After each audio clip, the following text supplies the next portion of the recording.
Tu prends ton indépendance, on va dire véritablement, à 19 ans avec ce travail. Avec ce travail. Et tu es toujours logé à l'hôtel. Et je suis toujours logée à l'hôtel. Et donc, du coup, quand je commence à travailler, au bout de même pas 2-3 semaines, l'école, elle ferme. Je vois les formateurs qui viennent à mon travail et qui disent à mes patrons, je travaille avec une jeune... Et ça m'a fait de la peine puisqu'il m'avait pris un taxi pour moi pour que je puisse rentrer. Et lui, il a pris le train pour rentrer. Et quand je suis rentrée dans la voiture, je me suis dit, mais waouh, quel mec fait ça en fait? Il me fait prendre un taxi, lui il rentre en transport parce qu'il n'avait plus rien. Tout ce qu'il avait, il les a dépensés. Il avait acheté des ballons pour mon fils.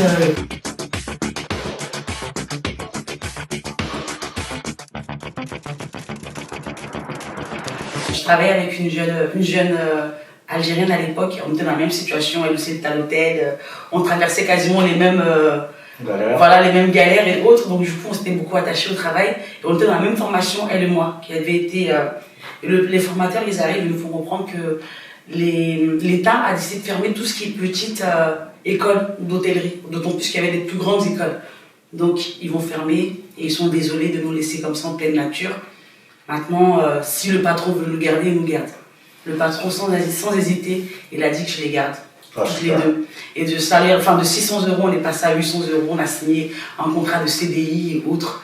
Et voilà. Donc je me suis dit, waouh, c'est une grâce du Seigneur, parce qu'en fait, au final, je comprends que c'est...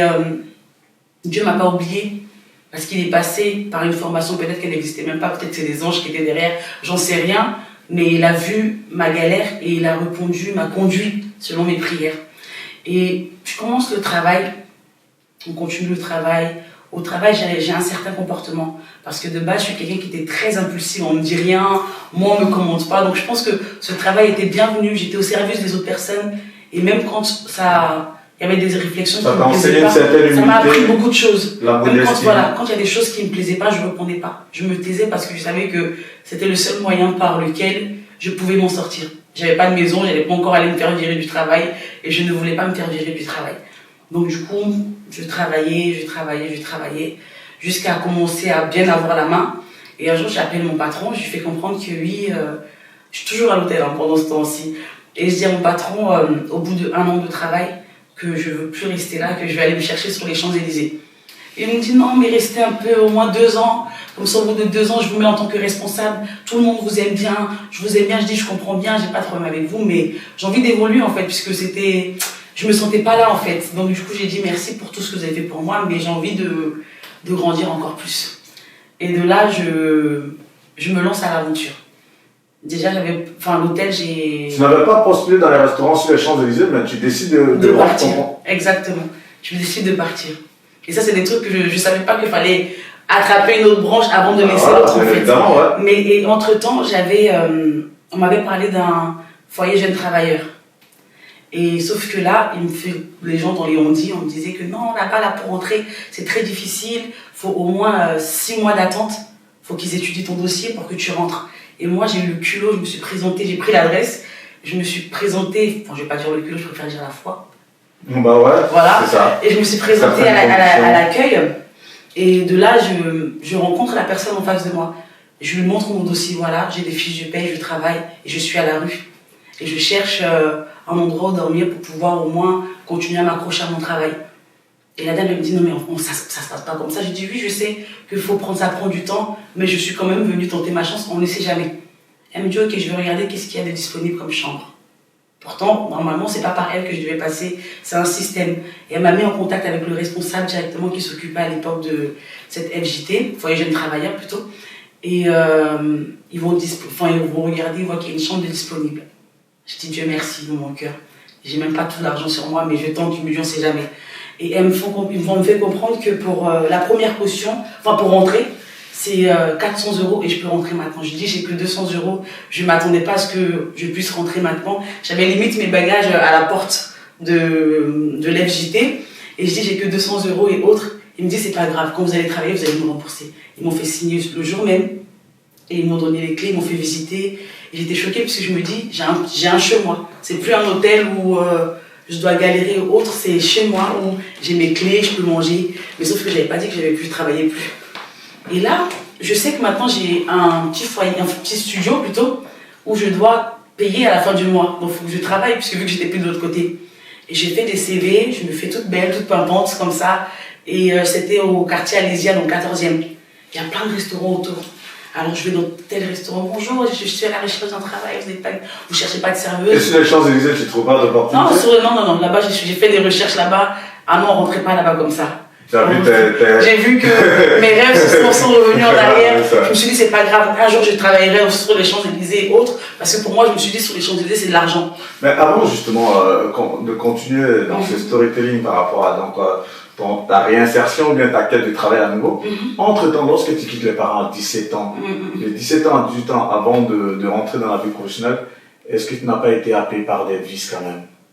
Bah, si, quand dans cette période. J'ai faisais des business avec des mecs de cité où fallait. Comme quoi?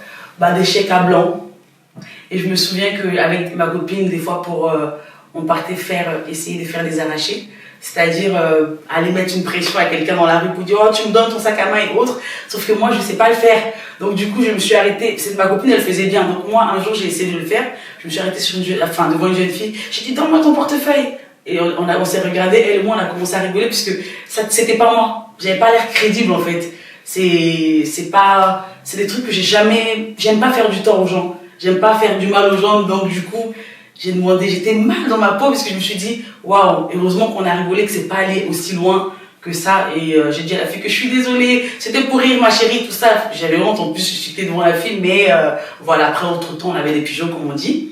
Donc, soyons réalistes. On avait des tontons foyers maliens, donc on se promenait quand même à Barbès pour voir qu'elle allait nous dire est-ce que tu veux manger café, tout ça.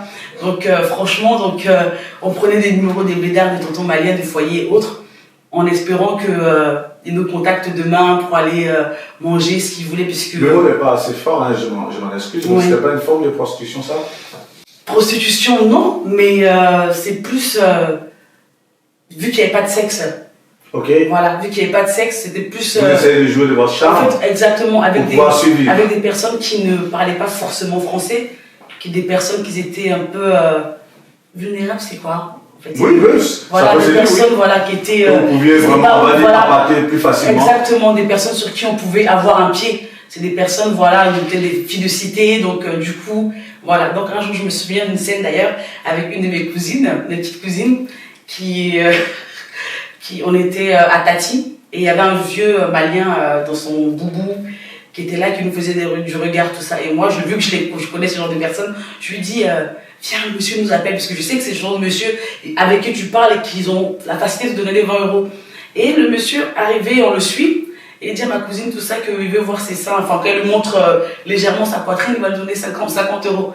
Elle dit, bon, mais ça va pas, non? Tu m'as pris pour qui? J'ai dit, c'est quoi? Laisse, il va regarder tes seins là-bas, il va nous donner 50 €. Tu vois, mais ça m'a fait rire sur le coup. Mais voilà, c'est des trucs sur lesquels on est tombé sur ce genre de situation, mais c'est pas vraiment aller aussi loin. Fallait passer par tous les moyens. Pendant cette période, en tout cas. C'était très difficile. Et comment étaient tes rapports entre-temps avec tes parents? J'ai pas de nouvelles. Aucune nouvelle. Personne n'a cherché on m'a pas cherché, comme j'ai dit, j'étais livrée à moi-même. Voilà. Il fallait se battre. Voilà. Et donc tu vas poursuivre dans les restaurants. Après, voilà, donc c'est là que j'ai commencé à postuler tout ça. Et j'arrive à Alésia, je donne des CV un peu partout. Et il y a un monsieur, je rentre dans un restaurant, je rencontre un monsieur qui s'appelle Franck. Il dit, belle comme vous êtes, avec vos yeux, vous pourrez vendre tout ce que vous voulez à tout le monde. J'ai dit, waouh. J'ai dit, merci. Il me dit, mais ma chérie, vous vous fatiguez à déposer des CV partout, ils ne vont pas vous rappeler. Bon, maintenant que je suis du métier, je comprends. Sur le coup, parce qu'à l'époque, je ne comprenais pas pourquoi il me disait ça. Il me dit, les gens, ils prennent vos CV, non seulement ils ne vous rappellent pas, ou quand ils vous rappellent, ils ne vous donnent pas le salaire de tout le monde. On vous traite moins que rien et autres. Mais j'ai une amie qui a une agence de restauration. Je vais vous l'envoyer aller vers elle de ma part. Il me donne son adresse, son numéro et autres. Et moi, toute contente, j'appelle la dame, elle me dit venez. Dès que j'arrive, du coup, il faut présenter les anciennes fiches de paie qui prouvent que tu as vraiment fait ça, c'est ton métier. Et donc, moi, je donne les fiches de paie, les seules fiches de paie que j'avais d'ailleurs. Et en fait, on constate que l'ancien patron ne m'avait jamais déclaré. En fait, on travaillait pendant 1 an sans être déclaré, rien, donc c'était cool. Ça veut dire que même si je partais au chômage, j'allais pas avoir droit au chômage puisque j'étais pas déclarée. S'il y avait un truc, il m'arrivait peut-être un accident sur les lieux du travail, j'étais pas déclarée. Donc elle me fait comprendre qu'il faut faire attention. Moi je savais pas lire une fiche de paye, qu'au-dessus il n'y avait même pas mon numéro de sécurité sociale. Et je pense que le monsieur savait qu'on savait pas lire des fiches de paye, on était encore jeune et autres. Et elle me dit bon tiens c'est pas grave. J'avais dit j'étais à 1800 €. Ouais. Elle me dit j'ai un poste pour vous en tant que serveuse au café Kléber, qui est dans le 16e, un très beau café, enfin un très bon restaurant. Et repos samedi, dimanche ou mercredi, jeudi je pense, pour 1800 € de salaire. Je lui dis ok, pas de problème. Donc elle appelle le responsable, elle dit oui, voilà, j'ai. Tu as dit c'est une blague? Non, mais pour moi, je ne vais pas lui montrer que c'était une blague, mais j'étais trop contente en moi. Je me suis dit waouh, de 800 € passer à 1800 €. J'ai dit ok, tout ça. Donc elle appelle le responsable, voilà, elle précise quand même que je suis black. Parce que c'est des quartiers dans le 16e, c'est pas. Il y a certains clients qui n'aiment pas être servis par des Renois. Donc du coup elle dit oui voilà par contre j'ai une belle serveuse souriante, accueillante, mais par contre voilà quoi, c'est une personne de couleur, donc je tiens à préciser au cas où, parce qu'il y en a qui refusaient et le monsieur a dit ah non pas de problème, envoyez-la moi, tout ça. Et quand j'arrive là-bas, je passe l'entretien, tout se passe bien et ils me disent ok, ils me tiennent au courant. Et le patron me rappelle dans la soirée, il me dit est-ce que c'est possible que vous commenciez lundi? J'ai dit oui, pas de problème. Donc du coup en fait je vois tout s'enchaîner tout d'un coup. Mais lorsque par exemple, c'est vrai que là tu cherches du travail, mais lorsque tu entends dans ton visage, on va dire ça comme ça, c'est une personne de couleur, ça te fait pas oui, ça m'a choqué un peu. Après, quand elle a raccroché, elle m'a expliqué que voilà, il y a des restaurants, vu que c'était dans le 16e, vu que moi je voulais être d'ailleurs même sur les champs, elle m'a dit c'est dans le 16e et qu'il y a des personnes, il y a des vieux qui sont un peu racistes, il y a des personnes, c'est des quartiers un peu aisés, ils veulent pas se faire servir par des noirs, donc faut préciser, faut pas que vous allez. Vu qu'on en parle, tu avais souffert tu as souffert de ça, du racisme? Non, pas forcément. Pas forcément, parce que je savais toujours rester à ma place, j'allais pas. Voilà, je restais à ma place, j'en faisais pas plus. C'était mieux vivre avec. Faire comme si exactement, mais franchement, et donc tu te retrouves dans ce restaurant dans le 16e, oui. Et où tout se passe bien, voilà, premier salaire 1800 €, je suis une bosseuse, je suis à fond. Et là, j'achète ma première voiture, enfin ma deuxième voiture, parce que la première, je l'avais achetée quand j'étais jeune aussi, à 500 €, une Saxon, une vieille voiture. Et je me voyais à Agnières, au Bourguignon. C'est mon frère qui m'avait appris à conduire en plus. Il m'a dit alors, c'est la voiture de mon pote, tu l'achètes. Je sais pas si c'était de l'arnaque. Il m'a dit écoute, 500 € et tu mets la première et tu conduis. J'étais tellement contente, j'ai mis la première. J'étais comme ça au Bourguignon. La fumée elle sortait, mais je savais pas qu'il fallait changer de vitesse en fait. Donc ça fait que. D'un trait comme ça, sans le permis? Sans le permis. J'ai conduit pendant. Si on te dit que tu es une personne à risque, qu'est-ce que tu réponds? Je dirais oui. Parce que dans ton parcours de vie, je vois qu'il y a pas mal de choix à risque que tu as fait quand même. Et j'ai pas peur de prendre le risque en fait, puisque c'est. Ça fait partie de la vie en fait. Voilà, exactement. Donc du coup, quand je voulais conduire, et je savais que j'avais pas la possibilité de m'inscrire au code, de payer mon permis à l'époque, donc je me suis dit, je veux conduire. Faut que je conduise, puisqu'en plus j'étais fan d'un petit garçon, un jeune à l'époque, il me disait oui. Qu'est-ce que je vais foutre avec une fille comme toi? Tu travailles même pas, t'as même pas de voiture, tu vis chez tes parents. Donc moi aussi, je voulais conduire en fait.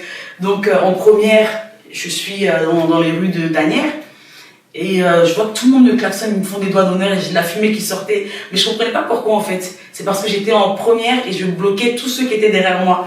Donc dès qu'ils avaient la possibilité de me dépasser, c'était des doigts d'honneur, c'était des insultes. Oh mais barre-toi de là, tout ça. Et pour moi c'était un exploit puisque on n'avait pas les mêmes problèmes. Moi, j'étais contente, j'avais ma voiture, je conduisais, que ce soit en première ou autre. Après, je réfléchis, je me dis, mais quand je suis dans des voitures, je vois des gens faire des manœuvres avec la boîte auto, la boîte, tout ça. Et du coup, j'ai commencé toute seule à mettre la deuxième, à mettre la troisième, à conduire. Personne ne m'a appris à conduire. J'ai pris le périph' pour la première fois. C'était risqué, mais avec toutes mes copines derrière. Et voilà, c'était une vie à risque. Du coup, j'achète ma première voiture et puis je continue mon petit chemin. Après, j'évolue encore plus dans tout ce que tu as appris, est-ce que tu as déjà fait une garde à vue ou bien est-ce que tu t'es déjà retrouvé en prison? Non, pas en prison. Je me suis déjà retrouvée en garde à vue justement pour conduite sans permis. Et j'avais 22 ans, conduite sans permis. En plus, ce jour-là, je partais au travail et j'étais tellement découragée puisque j'ai conduit pendant, on va dire, plusieurs années, de 17 ans jusqu'à je sais pas quel âge, sans permis. Et je me suis dit, mais on m'a jamais attrapé. Donc quand on m'attrape pour une première fois, Et en fait, je me pose des questions, que c'est pas normal, c'est de la discrimination. J'ai sorti tous les mots que je pouvais sortir. Oui, non, mais. Tu trouves pas que tu es en tort là? J'étais en tort, mais quand même, je voulais quand même me faire pitié. Je disais, non, c'est pas normal, monsieur. Pourquoi vous m'arrêtez? Vous n'avez pas arrêté lui qui était devant, mais c'était juste que c'était mon jour. Et ils m'ont arrêté là, ils ont garé ma voiture. Je suis allée au poste de police. Garde à vue le temps de vérifier ce que je disais. Et j'ai dit que j'étais Francesca Seri et que j'ai un permis ivoirien. Et bizarrement, ils ont retrouvé une Francesca Seri avec un permis ivoirien. C'était incroyable. Pourtant, c'est faux. J'avais même pas de permis ivoirien. Je sais pas d'où est-ce que j'ai trouvé. C'était la Côte d'Ivoire à 13 ans. Donc ben oui, donc, et au final, ils m'ont laissé partir. Ils m'ont donné les clés. J'ai pas eu de problème à préparer. J'avais juste une amende à payer parce que la voiture n'était pas assurée en plus. Donc voilà, après, je continue mon parcours. Tu restes combien de temps dans le restaurant à Kléber? À Kléber, je reste 5 mois. Parce que après. Que 5 mois? Ouais, je reste 5 mois. Après, je voulais encore plus. Et après, tu vas où? Et après, je vais dans un restaurant dans le 17e. Je vais dans un restaurant dans le 17e. J'ai oublié le nom parce que ça fait quand même des années.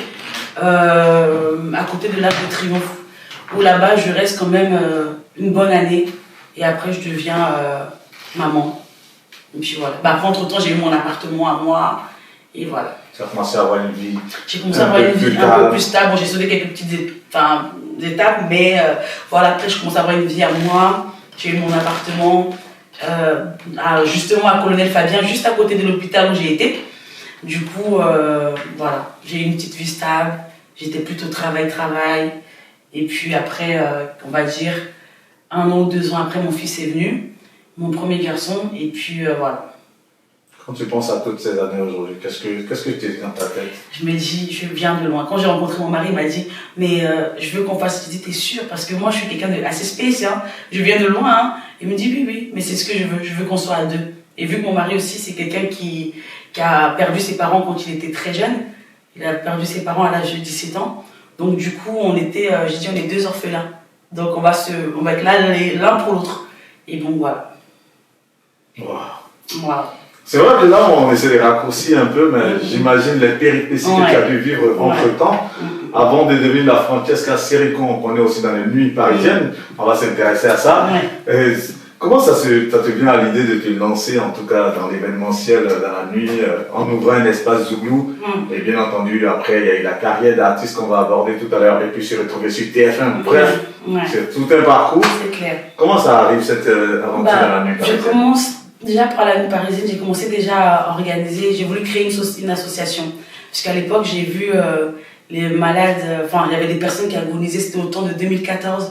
On voyait des malades mourir à l'hôpital parce qu'ils n'avaient pas d'argent, on ne les payait pas. Donc moi, ça m'a révolté au niveau de mon pays. Je me suis dit, bon, tiens, je vais créer une association Soins pour tous. On va créer des petits événements. Et ce qu'on va récolter, on va aller sur le terrain et autres. Et de là, je crée mon association. Je commence à organiser des concours Miss Generous. C'est pour les femmes qui sont rondes, pour ne pas dire Miss Aou là-bas, vu que le nom était déjà pris. Donc j'ai pris Miss Generous pour les jeunes femmes qui sont des formes généreuses. Exactement, puisque moi, après mon accouchement, avant mon accouchement, je faisais 45 kilos.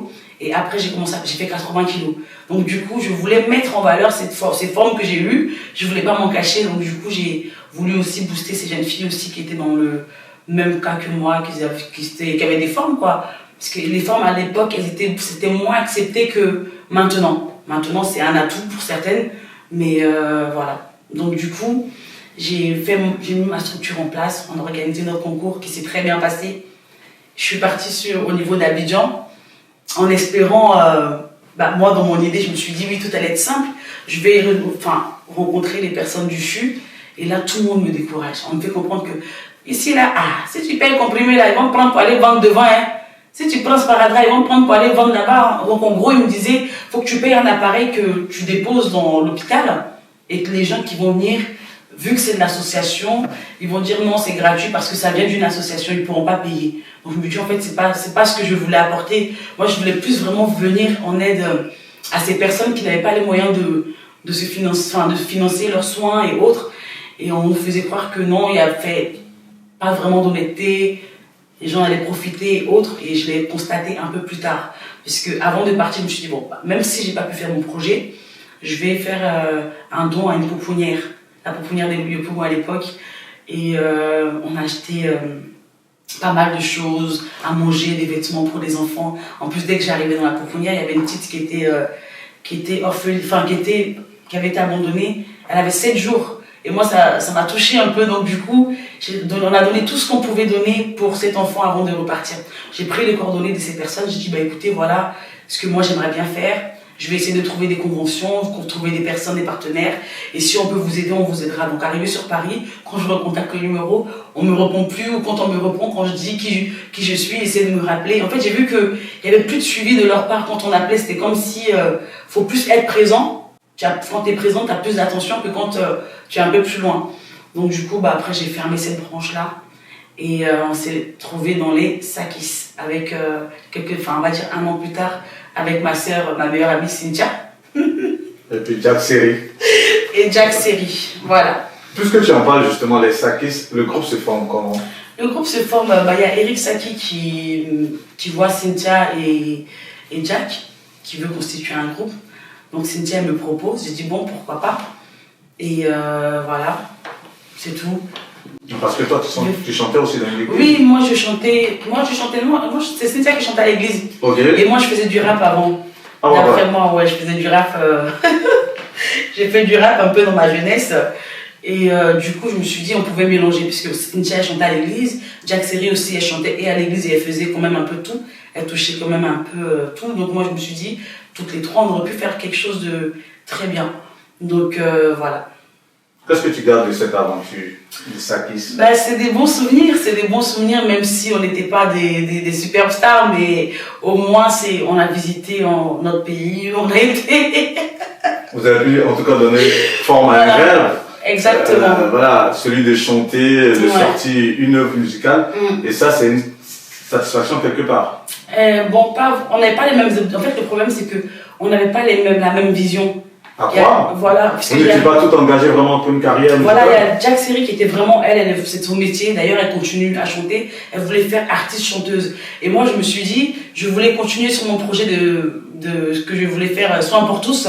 Donc, en passant par la carrière musicale, ça allait peut-être nous donner, voilà, ça allait peut-être nous donner une certaine autorité qui allait faire qu'on allait avoir plus d'accessibilité à certaines choses que je n'avais pas avant. Donc pourquoi pas. Donc je prenais plaisir puisque j'étais avec ma meilleure amie, c'était drôle, voilà, c'était aussi une expérience qui ne tente rien à rien. Et puis voilà. Et après vient l'aventure Before. Et après vient, avant l'aventure du Before, quand on revient, moi j'arrêtais pas de dire à ma sœur Cynthia que je vais arrêter puisque c'est pas mon délire. J'ai honte. Quand on arrive sur scène, il faut chanter. En fait, c'est gênant quand les gens te regardent. Et un jour, je me souviens, il y avait le concert de Ismaël Isaac à Paris. Et pendant qu'on montait, les gens disaient, non, venez chanter quand on est encore au là. Donc, du coup, en fait, quand tu entends les murmures dans le public, c'était trop décourageant parce qu'on est en train de monter et tu entends, c'est pour chanter quoi même. Oh, on a trop entendu les mêmes musiques là. Et après, on te dit, faut faire tous les mêmes. J'étais trop énervée. Ça n'allait pas avec mon tempérament. Hormis que je suis quelqu'un qui suis exposé, je suis quelqu'un qui suis aussi renfermé. Par rapport à ce que j'ai vécu, beaucoup de choses. Donc ça fait que du coup, j'ai une certaine gêne devant les gens quand tout le monde te regarde comme ça. C'est trop, ça te met mal à l'aise en fait. Surtout les regards des hommes. Voilà, parce que, voilà, donc j'étais mal à l'aise. Donc du coup, j'ai dit à Cynthia, moi je peux plus. Si tu veux, tu continues. Mais moi, je continue, j'arrête.